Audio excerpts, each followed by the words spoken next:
Once upon a time, in the year 865 AD, the largest Viking army ever assembled set sail for England. Their mission: to avenge the brutal death of the greatest Viking who ever lived, Ragnar Lothbrok. This is the true story of how 5 brothers brought an entire kingdom to its knees. This is the tale of the great heathen army. But before we dive into this epic saga of blood and vengeance, make sure to smash that like button and subscribe to the channel, because you won't want to miss stories like these. To understand this revenge, we must first understand the man they were avenging. Ragnar Lothbrok was no ordinary Viking. He was a king, a warrior, and a legend. He had raided Paris, conquered kingdoms, and struck fear into the hearts of every European ruler. But in 865 AD, Ragnar's luck ran out. After a failed raid on England, he was captured by King El of Northumbria, and he wanted to make an example of the legendary Viking. Ragnar was thrown into a pit, filled with venomous snakes. As the serpents bit into his flesh, Ragnar sang his death song, defiant to the very end. His last words: a chilling prophecy. How the little pigs would grunt if they knew how the old boar suffers. The little pigs. Where? His sons, and they were about to fulfill his prophecy. When news of Ragnar's death reached Scandinavia, his sons received the message in different corners of the Norse world. Eivor the Boneless, the brilliant strategist, whose twisted legs hid the sharpest mind in all of Scandinavia. Bjorn Ironside, the warrior, massive and unstoppable, who had never lost a battle. Hivitsirk, the loyal brother, fierce in combat and unwavering in his dedication. Of the diplomat and tactician who could lead men with words as well as weapons. And Sigurd Snakendai, the youngest, hungry to prove himself. They all returned to Kattegat. The storm that night seemed to mirror their rage. Inside the great hall, they gathered around their father's sword. Eivor spoke first, his voice trembling with fury. They threw our father to the snakes. They laughed as he died. We will make them pay in blood. Bjorn placed his hand on Ragnar's sword and swore an oath. By Odin, by Thor, by all the gods, I will not rest until England burns. The decision was made. They would raise an army. Not just any army. The greatest Viking army ever assembled. Word spread like wildfire across the Viking world. Warriors came from Norway, Denmark, Sweden, from every fjord and village. They came in hundreds, then thousands. Old warriors who had fought beside Ragnar came out of retirement. Young men, eager for glory, abandoned their farms. Entire crews of raiders joined the cause. Weed and Mons. Over 10,000 Viking warriors had gathered in Cape. This wasn't just an army, this was a force of nature. Historians would later call it the Great Heathen Army. But to those who witnessed it, it was simply apocalyptic.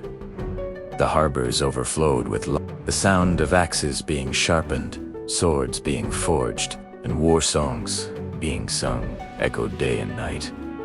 And at the center of it all stood Ragnar's sons, united by blood and vengeancista. The question wasn't if they would invade England. The question was whether England could survive what was coming. In the autumn of 865, under a blood-red sky, the fleet departed. Hundreds of longships, their dragon-headed prows cutting through the waves, sailed in perfect formation. The raven banner Ragnar symbol flew from every mast. It was no longer just a symbol. It was a promise of death. Warriors beat their shields rhythmically, creating a sound like thunder that could be heard for miles. The sea itself seemed to part before them.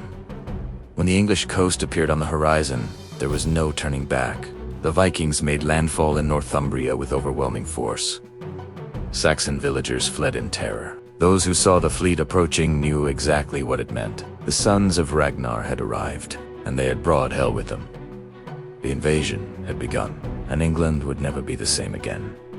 The great heathen army didn't just raid, they conquered. Village after village fell before their advance. The Vikings moved with terrifying efficiency.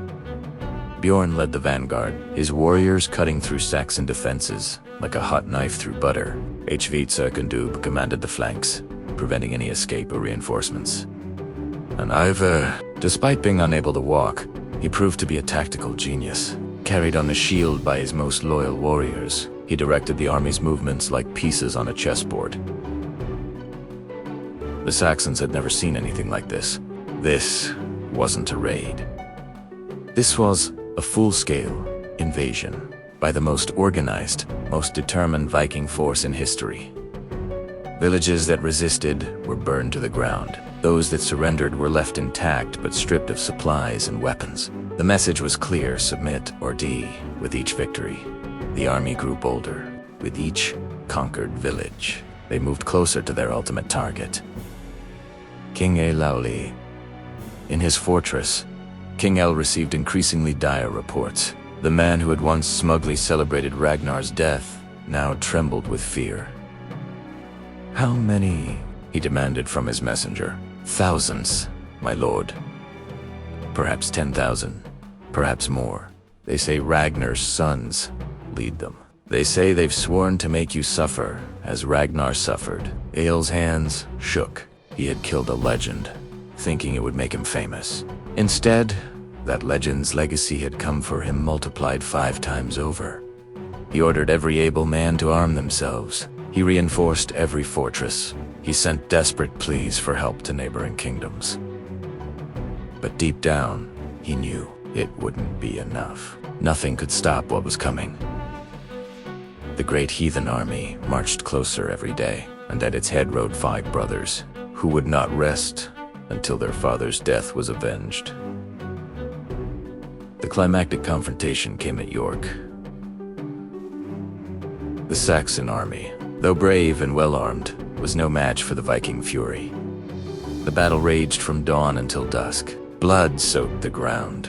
The clash of steel on steel echoed across the countryside. Bjorn fought like a berserker, his axe claiming dozens of Saxon lives. Ekritisak and Noob fought back, cutting through enemy lines like wolves through sheep. Even Ivar, commanding from behind the lines, directed his archers with deadly precision. Every arrow found its mark. Every tactical decision was perfidi Vikings.